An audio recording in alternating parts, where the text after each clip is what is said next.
Welcome back to the Tiger Den podcast. I'm Tiger, and whether you're working in a garage, a professional shop, or a kitchen table, I'm glad you're here. Today, we're diving into one of the most frustrating moments in woodworking, the miter joint glue up. You've spent an hour getting your table saw dialed into a perfect 45 degrees. Your cuts are crisp, but the second you apply glue in a clamp, the whole thing slides around like it's on ice. Oh man, Tiger, you're speaking to my soul right now. I can't tell you how many perfect boxes I've ruined because I tried to use a standard F-clamp on a miter. You tighten it a quarter turn and suddenly one side is a 16th of an inch higher than the other. Do I really need to go out and buy those $50 a piece specialized miter clamps? That is the million-dollar question. Well, maybe the $500 question, depending on how many clamps you buy. Today, we're going to look at why tape might actually be your best friend, when you should graduate to band clamps, and a pro tip for dealing with that thirsty miter end grain that most people miss. Tape? Like just regular painter's tape? That sounds a little too simple to be true for fine woodworking. It's the secret weapon of some of the best box makers in the world, specifically Blue Painter's tape or Green Frog tape. Eric Curtis over at Fine Woodworking and Miles McGrew both swear by it for small to medium-sized boxes. Here's the how-to on what we call the tape hinge method. Wait, tape hinge? Can you explain how that works? If I just tape a corner, how does it provide enough pressure? It's all about the setup.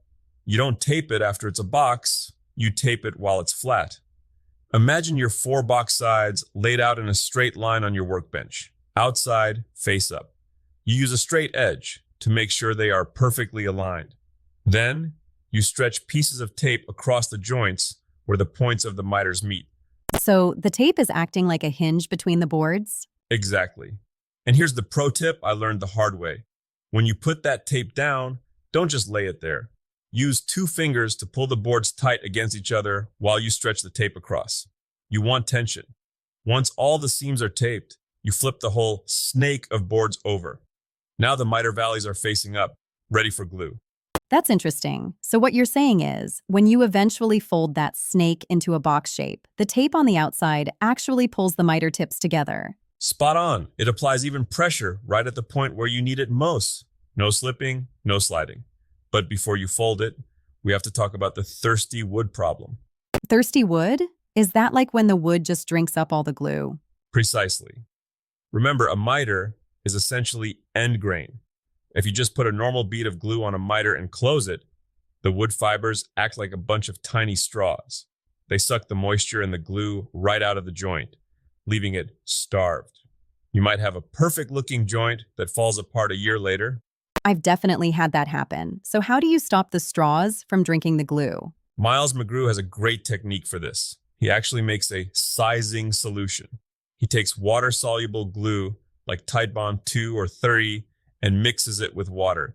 You're looking for a ratio of about 1.5 parts water to 1 part glue. It should be very thin, almost like milk. Wait, you're watering down the glue. Doesn't that make it weaker? It sounds counterintuitive, right? But what you're doing is pre-filling those pores. You take a small paintbrush and paint this watery mixture onto the mitered ends. Because it's thin, it gets sucked deep into the grain immediately. You let that sit for a minute. It'll look like it disappeared. Then you go back over it with your full strength glue. Now the straws are already full, so the structural glue stays on the surface where it can actually bond the 2 pieces of wood. That makes total sense. It's like priming a wall before you paint it. Exactly. Now once you've got your glue on there, you just roll the box up. The tape hinges guide everything together. For the very last corner, where the first board meets the 4th board, you just pull 1 more piece of tape across to close the loop. Okay, so that handles small boxes, but what if I'm building something bigger? I'm imagining trying to tape hinge a massive walnut sideboard or a waterfall coffee table. That feels like a recipe for disaster. You're right.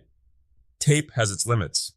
Once the wood gets thick, say, over 3/4 of an inch, or if the pieces are heavy and long, tape won't provide enough clamping force to close gaps if your cuts are slightly off.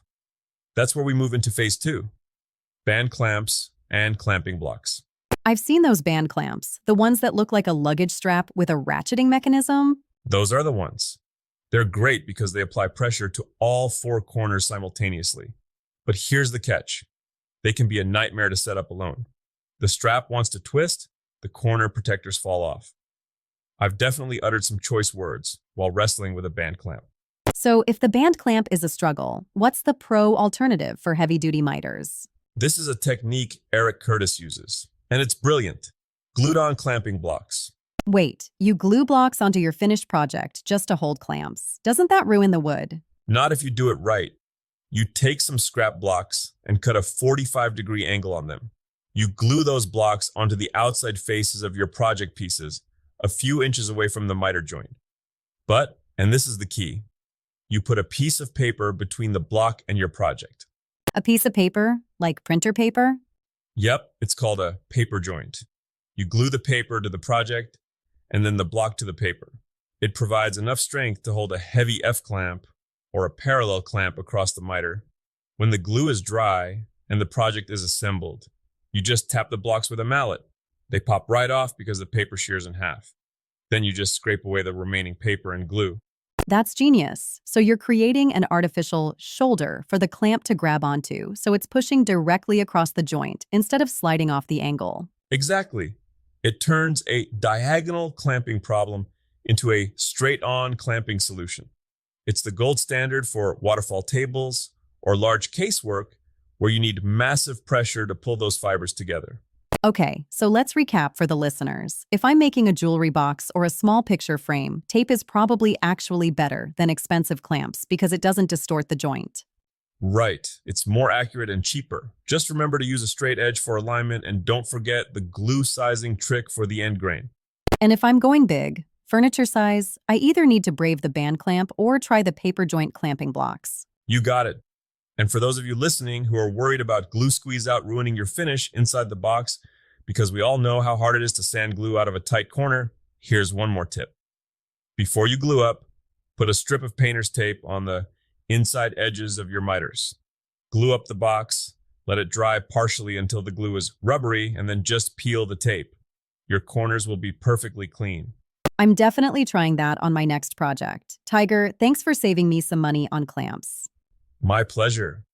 Before we wrap up, I want to challenge everyone listening, go find some scraps this weekend. Practice that tape hinge method. Don't wait until you're working on a $200 piece of cherry to try it for the first time. Get the feel for how much tension you need in the tape. And if you try it, take a photo and tag us on social media, Erdr Tiger Den Podcast. We want to see those crisp corners. Thanks for joining us in the den today. If you found this helpful, leave us a review on Apple Podcasts or Spotify. It really helps the show grow. Until next time, keep your blades sharp and your miters tight. Catch you in the next episode.